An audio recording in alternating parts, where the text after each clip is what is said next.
وَلَئِنْ سَأَلْتَهُمْ مَنْ خَلَقَ السَّمَاوَاتِ وَالْأَرْضَ، اگر آپ ان سے پوچھیں زمین و آسمان کو کتنا بنایا ہے، لَيَقُولُنَّ اللَّهُ، یہ سارے کہیں گے اللہ نے بنایا. اللہ کو مانتے تھے. جب زیادہ پریشان ہوتے اپنے بتوں کو پکار لیتے، پھر اللہ کو پکارتے کہ انہوں نے تو کچھ نہیں کیا، شاید اللہ کچھ بنا دے. یعنی ان کے اندر یہ تو تھا کہ اللہ ہے، لیکن وہ بیچ میں بتوں کو لے آتے تھے. بتوں کی عبادت کیوں کرتے تھے؟ تو اللہ فرماتا ہے جب اگر ان سے پوچھیں کہ تم بتوں کی عبادت کیوں کرتے ہو، وہ کیا کہتے ہیں؟ ما نعبدهم الا ليقربونا الى الله زلفا، کہتے ہیں ہم اس لیے عبادت کرتے ہیں بتوں کی کہ یہ ہمیں اللہ کا قرب عطا کرتے. یعنی بتوں کو وسیلہ بناتے تھے اللہ تک پہنچنے کا. لیکن جس کو وسیلہ بناتے تھے نا اس کی عبادت کرتے تھے. تو وسیلہ بنانا تو جائز ہے، لیکن وسیلے کو معبود بنانا جائز نہیں ہے.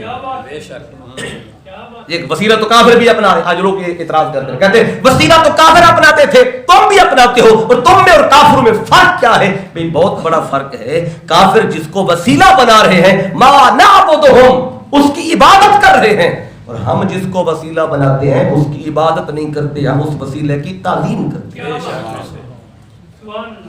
یہ توسل ہے نا، توسل اختیار کرنا، یہ اس بات کی دلیل ہے کہ ہم توحید کا اقرار کر رہے ہیں، اللہ کو ایک مان رہے ہیں.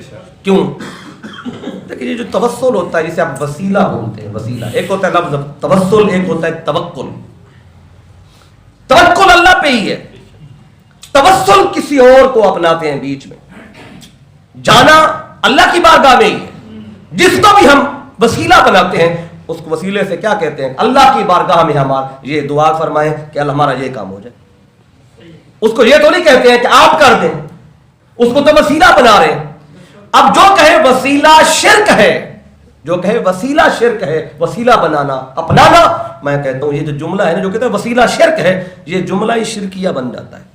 جو کہتا ہے وسیلہ شرک ہے، یہ کہنا ہی شرک ہے. کیوں کہ جو کہتا ہے وسیلہ شرک ہے، شرک ہے کیا؟ شرک ہے جو شان اللہ کی ہو وہ بندے کے لیے اپنا لینا، اس کو شرک ہے.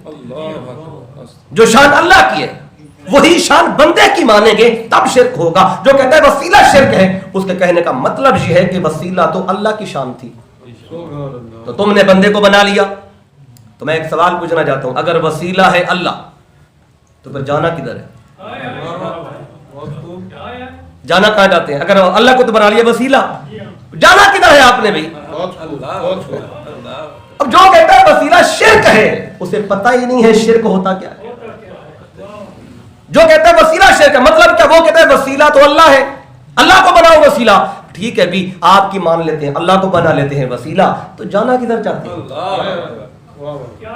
اب دیکھیں نا، ایک سیڑھی تو چڑھنا ہو چھت پہ، تو چھت پہ چڑھنا ہے منزل، سیڑھی کو بنایا ہم نے وسیلہ. تو اگر سیڑھی ہے وسیلہ تو منزل کیا ہے؟ چھت پہ پہنچنا. تو جو کہتے ہیں وسیلہ اللہ ہے تو انہوں نے اللہ کو بنا لیا معاذ اللہ سیڑھی. تو جانا کدھر چاہتے ہیں؟ پہنچنا کدھر چاہتے ہیں؟ اس لیے بتانا چاہیے جو وسیلہ اپناتا ہے وہ حقیقت میں توحید کا اقرار کر رہا ہے. وہ کہہ رہا ہے توسل یہ ہے، توکل اللہ پہ ہے. تو توکل اور توسل میں فرق ہے. تو وسیلہ اپنانا یہ عین توحید ہے، اور توحید کی یہ علامت اور نشانی ہے کہ ہم اس کو وسیلہ بنا رہے ہیں اور جا رہے ہیں اللہ کی بات.